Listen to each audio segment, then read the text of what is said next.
क्या आपने कभी ऐसा महसूस किया है कि जिंदगी आपको दो रास्तों पर खड़ा कर देती है और दिल दिमाग से लड़ने लगता है? एक राह दिल के करीब होती है तो दूसरी दुनियावी रूप से सही लगती है और हम उलझ जाते हैं। डर लगता है, अगर ये गलत निकला तो, अगर मैं पछता बैठा तो। ऐसी स्थिति में सिर्फ हम ही नहीं फंसते, अर्जुन भी फंसे थे। कुरुक्षेत्र में खड़े होकर सामने अपने प्रियजन और पूछते हैं, हे केशव, मैं क्या करूं? ये युद्ध सिर्फ बाहरी नहीं था, ये भीतर के युद्ध का भी आरंभ था। एक और मोह, दूसरी ओर धर्म, एक और भय, दूसरी ओर कर्तव्य। श्री कृष्ण मुस्कुराते हैं और कहते हैं, कर्मण्येवाधिकारस्ते मां फलेषु कदाचन। कहते हैं, निर्णय का आधार यह नहीं होना चाहिए कि फल क्या होगा, बल्कि यह कि क्या मैं अपना धर्म निभा रहा हूं। लेकिन धर्म क्या है? धर्म कोई बाहरी किताब की बात नहीं।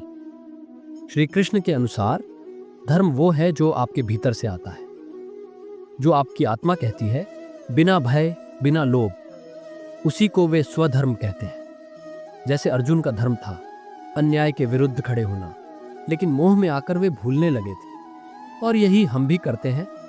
मोह में पड़कर, डर में आकर हम अपने सत्य से भटक जाते हैं। श्री कृष्ण समझाते हैं, निर्णय लो, लेकिन मन को शांत करके लो।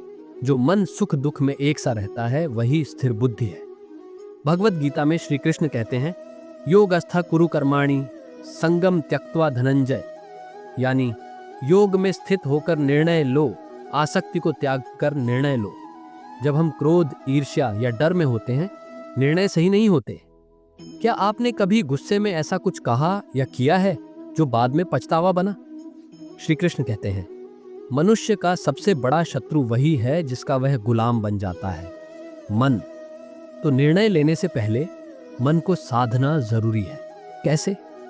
धीरे धीरे अभ्यास से, ध्यान से, कृष्ण को याद करके। मन का ताप शांत होता है।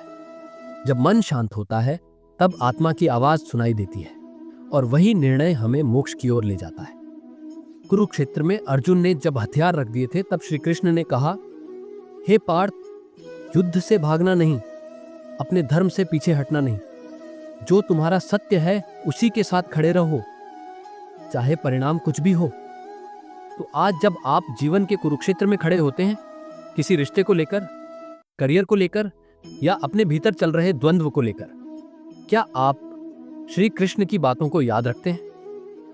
वे कहते हैं, जो निर्णय आत्मा से आता है वह हमेशा तुम्हारे हित में होता है, भले शुरुआत में कष्टदायक लगे। सोचिए, क्या वो निर्णय जो आसान था हमेशा सही निकला? क्या वो कठिन निर्णय जो आपके भीतर से आया था आपको भीतर से मजबूत नहीं कर गया? निर्णय में क्लैरिटी तब आती है जब हम फल की चिंता छोड़ते हैं, क्योंकि श्री कृष्ण आश्वस्त करते हैं, जो हुआ वह अच्छा हुआ, जो हो रहा है वह भी अच्छा है, और जो होगा वह भी अच्छा ही होगा। तो अगली बार जब कोई बड़ा फैसला सामने हो, इन 4 बातों को याद रखिए। क्या ये निर्णय मोह या भय से लिया जा रहा है? क्या ये आत्मा की शांति से निकला है?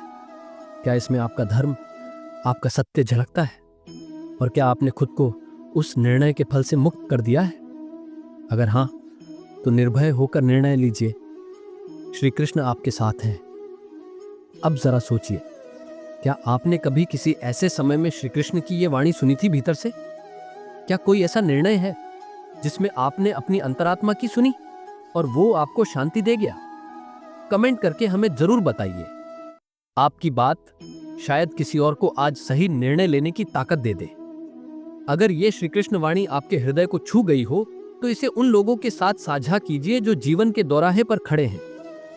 जय श्री राधा कृष्ण। और हाँ, अगली वाणी में हम समझेंगे मोह से कैसे मुक्त हुआ जाए और कैसे मन को अपने जीवन का मित्र बनाया जाए।